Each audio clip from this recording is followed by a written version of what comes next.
ಮಾತೆ ಕೂಷ್ಮಾಂಡಿನಿ ದೇವಿಯನ್ನ, ಆದ್ಯ ಚಾರುಕೀರ್ತಿ ಭಟ್ಟಾರಕರನ್ನ, ಕೂರ್ಮಪೀಠ, ಚಂದನ ಪೀಠಗಳ ಸಹಿತವಾಗಿ ದೇವಿ ಈ ಕ್ಷೇತ್ರಕ್ಕೆ ಬರುವಾಗ ಕರ್ಕೊಂಡು ಬಂದಿರತಕ್ಕಂತಹ ಆನೆಯ ಸರಪಳಿ ಇದು ಚರಿತ್ರೆಗೆ ಸಾಕ್ಷಿಗಳಾಗಿ ಇವತ್ತಿಗೂ ಈ ಕ್ಷೇತ್ರದಲ್ಲಿ ಇದೆ ಅನ್ನೋದು ಬಹಳ ಮುಖ್ಯವಾದದ್ದು.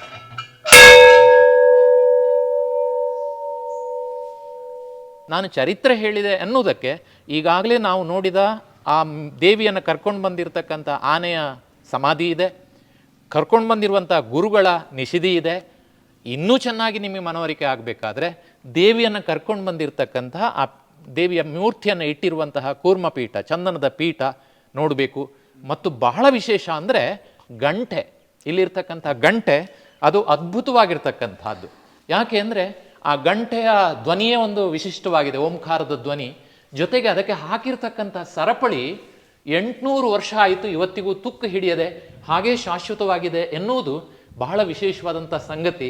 ಆ ದೃಷ್ಟಿಯಿಂದ ಆ ಗಂಟೆ, ಅದರ ಸರಪಳಿ ಮತ್ತು ಅದು ಆನೆಯ ಸರಪಳಿ ಕೂಡ ಹೌದು ಅಂತ ಹೇಳ್ತಾರೆ. ಅಂದರೆ ಅದು ಕೂಡ ತುಂಬ ಸುಂದರವಾಗಿದೆ.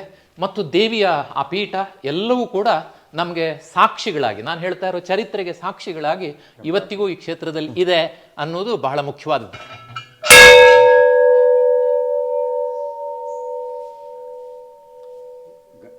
ಇವತ್ತು ಅತಿಶಯ ಕ್ಷೇತ್ರ ನಲ್ಲೂರು ಬಹಳ ಸುಂದರವಾಗಿ ಒಂದು ಧಾರ್ಮಿಕ ಕೇಂದ್ರವಾಗಿ ಮುಂದುವರಿತಾ ಇದೆ. ಅದು ಕೇವಲ ಬರೇ ಪೂಜೆಗಷ್ಟೇ, ಭಕ್ತಿಗಷ್ಟೇ ಸೀಮಿತಗೊಂಡಿಲ್ಲ.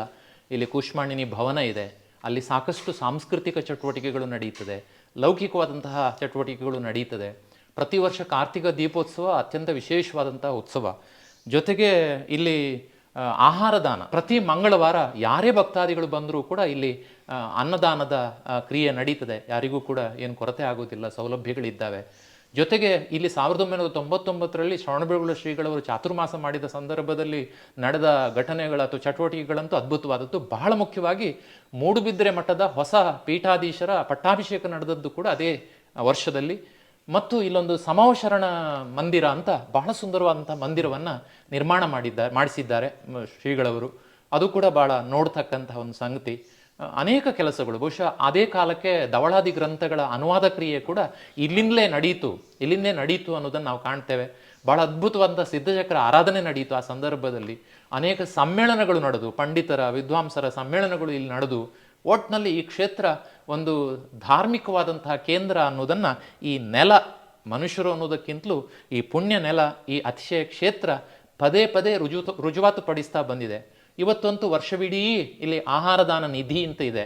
ಅದಕ್ಕೆ ಇಡೀ ನಮ್ಮ ನಾಡಿನಾದ್ಯಂತದಿಂದ ಜನ ದಾನ ಮಾಡಿ ನಮ್ಮ ಲೆಕ್ಕದಲ್ಲಿ ಇಲ್ಲಿ ಆಹಾರ ದಾನ ನಿರಂತರವಾಗಿ ನಡೀತಾ ಇರಬೇಕು ಅನ್ನುವಂಥ ವ್ಯವಸ್ಥೆಯನ್ನು ಮಾಡಿದ್ದಾರೆ.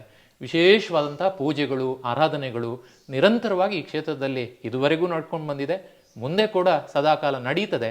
ಆ ದೇವಿಯ ಅನುಗ್ರಹ ಸದಾ ಎಲ್ರಿಗೂ ಇರ್ತದೆ ಅನ್ನೋದನ್ನು ನಾವು ಭಾವಿಸ್ತೇವೆ. ಬಹಳ ಮುಖ್ಯವಾಗಿ ನಮಗೆ ಸುಮಾರು 800 ವರ್ಷಗಳಷ್ಟು ಪ್ರಾಚೀನ ಇರುವಂತಹ ಕೂರ್ಮಪೀಠ, ಆಮೆಯ ಆಕಾರದಲ್ಲಿರ್ತಕ್ಕಂಥ ಪೀಠ, ಚಂದನದಿಂದ ಮಾಡಲ್ಪಟ್ಟಿರ್ತಕ್ಕಂಥ ಪೀಠ. ಸ್ವಲ್ಪ ಹೀಗೆ ಬದಲಾಯಿಸಿದರೆ ಇಲ್ಲಿ ಆ ಪೀಠದ ರಚನೆ ಎಷ್ಟು ಅದ್ಭುತವಾಗಿದೆ ಅಂದರೆ 800 ವರ್ಷಗಳ ಹಿಂದೆ ಆ ರಚನೆ ಮಾಡಿದ ಆ ಒಂದು ರೀತಿ ಹೇಗಿದೆ ಅನ್ನೋದನ್ನು ನಾವು ಗಮನಿಸಬಹುದು. ಇದರಲ್ಲಿ ಮೂರ್ತಿಯನ್ನಿಟ್ಟು ಅದನ್ನು ಕೂರ್ಮದ ಆಕಾರ, ಇದರ ಮೇಲೆ ದೇವಿಯನ್ನಿಟ್ಟು ಅವ್ರು ಕರ್ಕೊಂಡು ಬಂದರು ಅಂತಕ್ಕಂಥದ್ದು ಬಹಳ ವಿಶೇಷವಾಗಿರುವಂಥದ್ದು. ಮುಖ್ಯವಾಗಿ ನವರಾತ್ರಿಯ ಸಂದರ್ಭದಲ್ಲಿ 9 ದಿನಗಳ ಕಾಲ ಈ ಕೂರ್ಮಪೀಠದ ಮೇಲೆ ದೇವಿಯನ್ನು ಕುಳ್ಳಿರಿಸಿ ಬಹಳ ವಿಶೇಷವಾದಂಥ ಪೂಜೆಯನ್ನು, ಬೇರೆ ಅನ್ಯ ದರ್ಶನದವರು ಹೇಗೆ ನವದುರ್ಗೆಯರನ್ನು ಆರಾಧನೆ ಮಾಡ್ತಾರೋ, ನಾವು ಕೂಷ್ಮಾಂಡಿನಿ ದೇವಿಯನ್ನೇ 9 ರೂಪದಲ್ಲಿ, ನಿಜವಾಗಿ ನವದುರ್ಗೆಯರಲ್ಲಿ ಕೂಷ್ಮಾಂಡಿನಿ ಕೂಡ ಒಂದು ಪರಂಪರೆಯಲ್ಲಿ, ಆದರೆ ನಮ್ಮ ಕೂಷ್ಮಾಂಡಿನಿಯ ವಿಚಾರಗಳೇ ಬೇರೆ.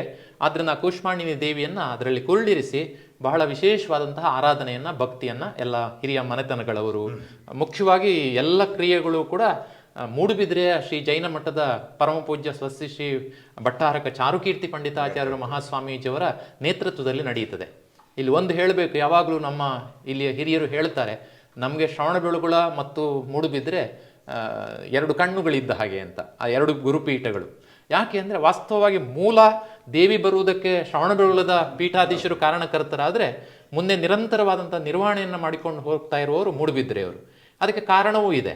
ಯಾಕೆ ಅಂದರೆ ಇಲ್ಲಿ ಬಂದಂತಹ ಯಾವ ಆದ್ಯ ಚಾರುಕೀರ್ತಿಗಳು ಅವರೊಂದು ಚಿಕ್ಕ ಮಠವನ್ನು ಇಲ್ಲಿ ಸ್ಥಾಪನೆ ಮಾಡಿದರು.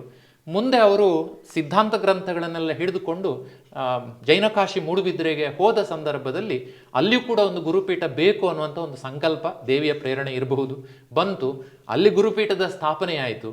ಈಗಲೂ ಆ ಗುರುಪೀಠದ ಚಾರುಕೀರ್ತಿ ಪರಂಪರೆ ಮೂಡುಬಿದ್ರೆಯಲ್ಲಿ ಮುಂದುವರ್ಕೊಂಡು ಬರ್ತಾ ಇದೆ ಅನ್ನೋದನ್ನು ನಾವು ಇಲ್ಲಿ ನೆನಪು ಮಾಡ್ಕೊಳ್ಬೋದು. ಹಾಗಾಗಿ ಮೂಡುಬಿದ್ರೆ ಮತ್ತು ಶ್ರವಣಬೆಳಗೊಳ ನಲ್ಲೂರಿಗೆ ಯಾವಾಗಲೂ ಪ್ರಿಯವಾಗಿರ್ತಕ್ಕಂಥ ಎರಡು ಗುರುಪೀಠಗಳು, ಮತ್ತು ಎರಡರ ಪ್ರೋತ್ಸಾಹದಿಂದ ಈ ಕ್ಷೇತ್ರ ತುಂಬ ಚೆನ್ನಾಗಿ ಬೆಳೀತಾ ಇದೆ, ಬೆಳಗ್ತಾ ಇದೆ ಅನ್ನೋದನ್ನು ನಾವು ನೆನಪು ಮಾಡಿಕೊಳ್ತೇವೆ. ಇಲ್ಲಿ ಭಗವಾನ್ ಪಾರ್ಶ್ವನಾಥ ಸ್ವಾಮಿಯ ಬಿಂಬ 1200 ವರ್ಷಗಳಿಗಿಂತಲೂ ಪ್ರಾಚೀನವಾದದ್ದು, ಕೇಶವಣ್ಣ ಬಸವಣ್ಣರ ಕಾಲದಲ್ಲಿ ಸ್ಥಾಪನೆಯಾದದ್ದು.